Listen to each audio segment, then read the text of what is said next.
Welcome to Burlap Teachers. Enjoy the video. You start by unlocking your iPhone 8 and opening settings, then tap display and brightness to reach core screen options. Once done, look for the auto brightness toggle. On some builds it's an accessibility. Make sure you have the phone in a well-lit place because you'll test changes. If you can't find auto brightness immediately, don't worry.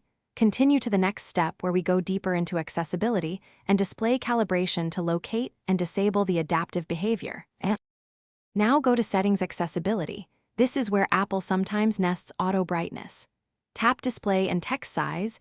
There you will find auto brightness. You want to toggle it off so the screen no longer adjusts based on ambient light sensors. Do this deliberately. Flip the switch, then observe the brightness bar in Display and Brightness to confirm it stays put.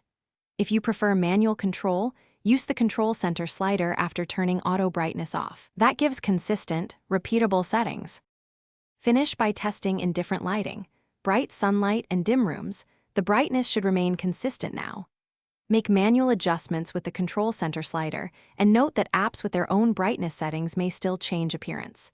If the phone still adapts, restart the iPhone, check for an iOS update, and revisit accessibility.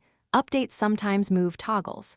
As one troubleshooting tip, reset all settings only if needed. It preserves data, but restores system toggles to defaults, which often clears stubborn behavior.